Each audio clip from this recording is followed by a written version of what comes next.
Have you ever thought about why you freeze instead of acting on whatever task is in front of you? Sometimes we just tend to freeze and procrastinate on things instead of just actually going through with it.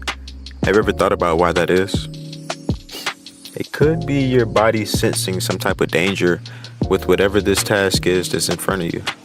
Even if consciously you haven't perceived it as a threat, your body isn't safe with whatever it is you're trying to do. Come on, let's talk about it. See, your body uses data from the past, all of the different things and events that you've been through, and not just the events, but the emotions that you attach to the events. So if you had a bad experience with something, even though whatever's in front of you may not be exactly like it, if your nervous system is able to pick up any sort of pattern that your conscious mind isn't able to pick up, it's going to cause you to just be a little bit uneasy in this environment, even though you can't understand why. And that's how anxiety works. Your body feels like there's a danger in front of you, and it's registering it before your mind does. And that's why you can't speak the way that you want to speak. That's why you're nervous. That's why you don't have the abilities to move when you want to move. These are the types of things that happens when you're dysregulated a little bit on the inside, when the state that you're in doesn't match the environment that you're in.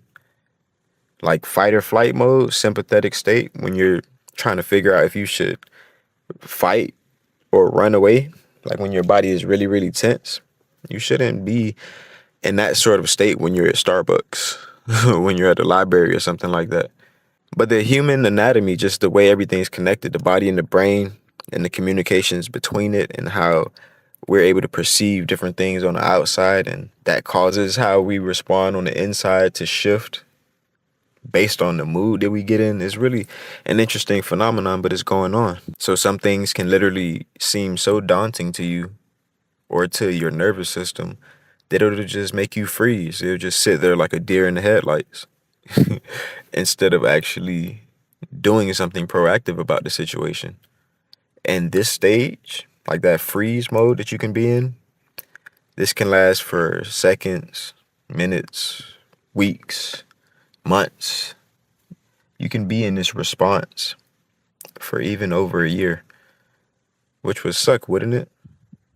To just be withdrawn, kind of just not participating in life. Our bodies aren't meant to just be anxious all the time. Like there's a certain amount of bandwidth that a person has to go throughout the day with. And the bandwidth is just how much brain power, cognitive resources you have to put towards the different things that you do. So if you're putting all of your cognitive resources towards not being afraid of something or just trying to overcome something that you're anxious about, you don't really have too much left in the tank to actually get things done that you want to, do to progress you towards your goals.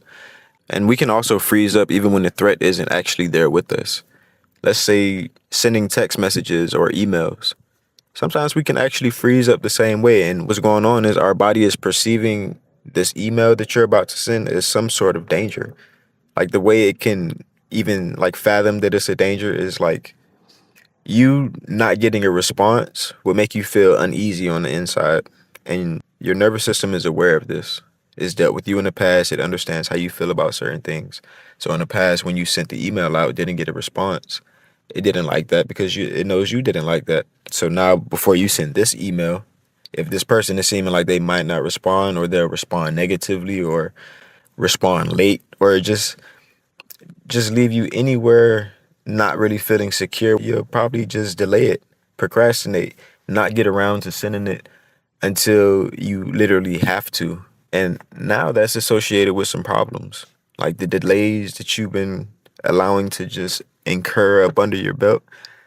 They don't have to just be there. You can do things as soon as you get the task instead of waiting until it is absolutely necessary for you to do it, or something like some type of harm will come to you. Like we tend to wait for those things like until our back is against the wall, and then we choose to move forward. But if we could just get our bodies and our minds on the same accord before anything bad happens, then we can experience, easier realities, experiencing the same sorts of events, but just through a different lens that doesn't allow it to just bog us down so much.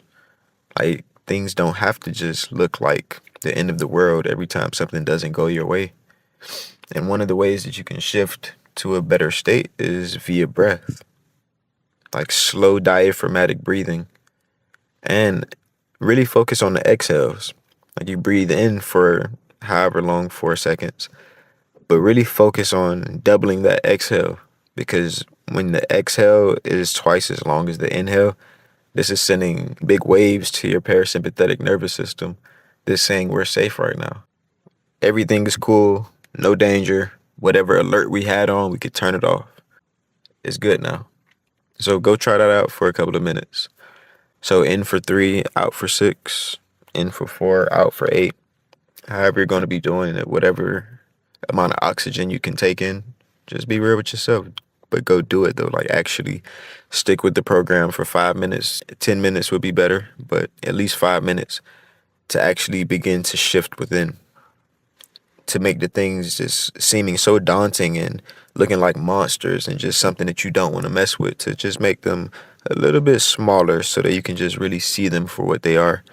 Just something to do, just another task to get done, or maybe a person in front of you, conversation to be had.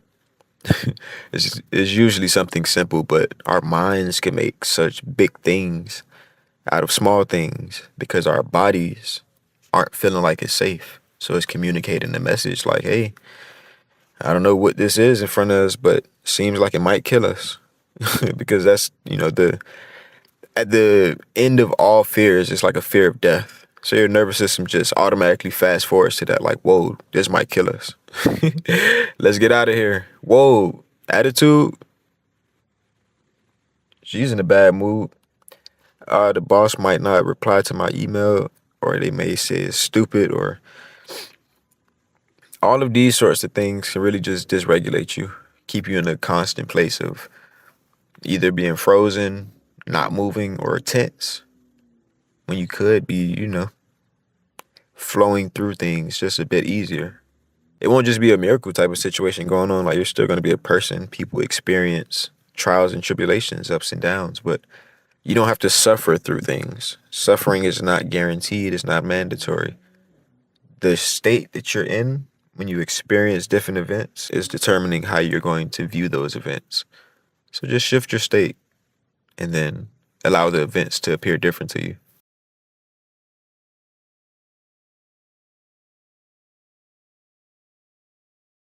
I'll see you next time.